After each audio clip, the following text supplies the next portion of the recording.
Y eso funciona como un campo magnético. Hay un estator, que es un conjunto de bobinas que están entrelazadas, y hay un volante magnético girando alrededor. Se genera un campo con el giro. Esto también se puede ver, si este motor, creo que este tiene patada, vos la pateás y enseguida tiene que tirar 40 voltios. Ahora, la pregunta es, ambas fases tienen que tirar lo mismo o lo más similares. Si una tira 18 volts y la otra tira 40, significa que el bobinado de la de 18 está dañado y en algún punto pierde su capacidad de almacenar o amplificar la corriente, ¿sí? Entonces, generalmente la medición se puede hacer en paralelo cada cable, ¿sí? Esto se puede medir. Uy, se desarmó el teléfono. Déjame romper cosas. Por eso hay tanto. Nada, los testers tienen puntas, obviamente, con unos piquitos que se pueden sacar y poner cuando ustedes quieran. Hay algunas veces que se cortan, no sé si es el caso. Pero bueno, a lo que voy con esto es que la carga de la batería y la corriente alterna no necesariamente tiene que depender del encendido. Lo que sí depende del encendido es el arranque. Yo necesito 12 volts para mover este arranque, ¿sí? Y los 12 volts se los doy a través de este relay que tiene una conexión, que está acá, de hecho. Este botón que nosotros vemos acá, ahí está, bien, perfecto. Este botón que yo tengo acá acciona el relay, ¿sí? Acciona a este relay con una corriente, que tengo dos cablecitos acá, y este relay hace paso entre este cable y este cable, ¿sí? Vuelvo a lo mismo. Esto es corriente de batería, directa, ¿sí? A su vez este botón también tiene 12 volts, pero está agarrado a otro lado. De hecho, esto es el comando. Fíjense. Yo acciono el botón y tira el motor. Podríamos haber hecho eso desde un principio, ¿no? No me di cuenta. No me di cuenta. Esto es porque seguramente esto accione perfecto. Esta es la llave de encendido. No tiene tambor esta máquina. Esta es la llave de encendido. ¿Ven? Yo corto el encendido y lo que se alimenta con 12 volts, que es este relay, no funciona más. Estoy apretando el botón y no hace nada. Pero si yo le doy corriente externa, me va a hacer girar el motor a pesar de no tener el encendido conectado, porque estoy usando positivo más 30. Entonces, este relay de arranque se alimenta con positivo bajo llave, ¿sí?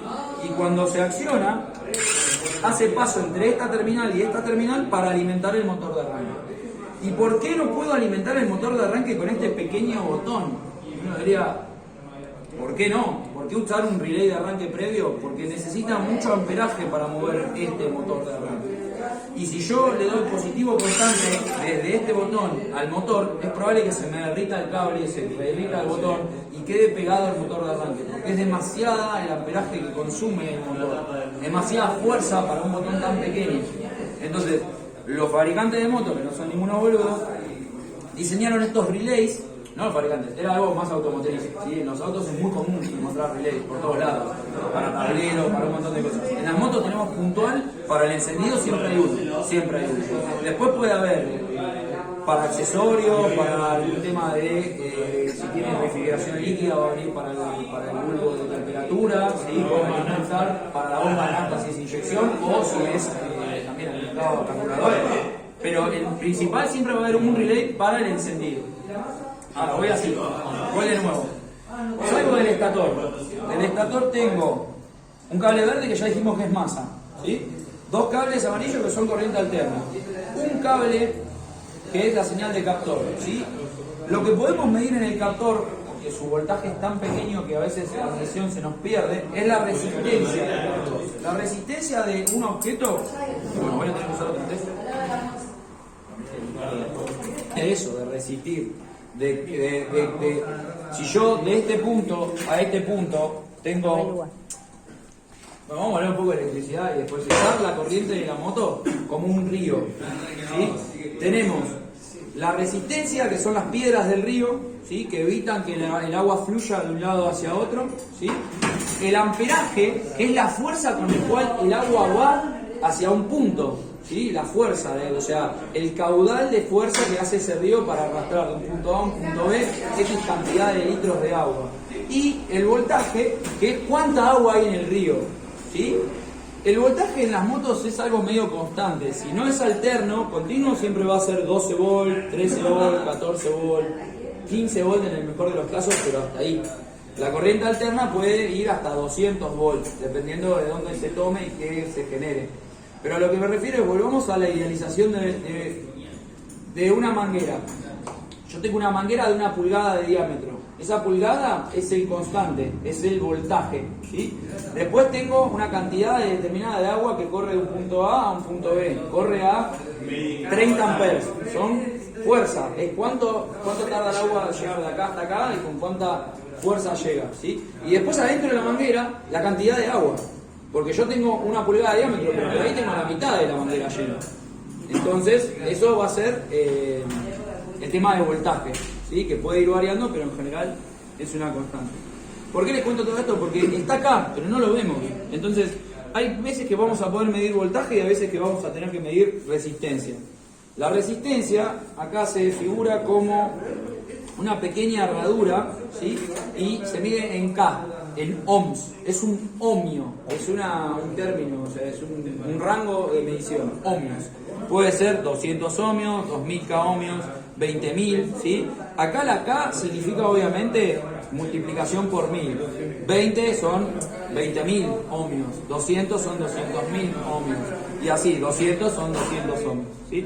Un captor normal tiene más o menos entre 130 y 200 ohms de resistencia. Y enseguida vamos a poder ver si funciona bien o no. Tomamos de medición la señal del captor y apoyamos a cualquier punto de masa. En este caso yo voy a elegir, a ver, este punto de masa. Que no tenga pintura. Que no tenga pintura y que no tenga cromado.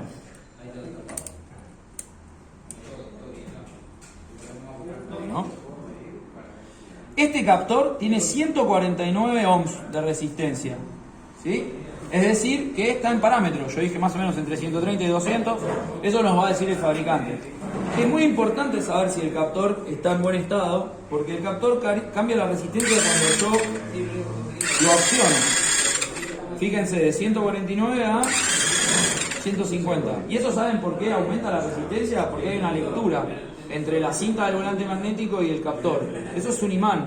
Pasa la cinta, se carga de resistencia, o sea, le exige menos paso a la corriente, le exige menos paso a la corriente. La resistencia es la oposición al paso de corriente, un punto A a un punto B. Cuando el volante magnético pasa por el captor, se genera un campo, una señal. Entonces ese aparato lo que hace es aumentar la resistencia para evitar que pase determinada corriente, ¿sí? Estático mide 148 ohmios y en funcionamiento 150. Después, y el Bendix labura en el volante.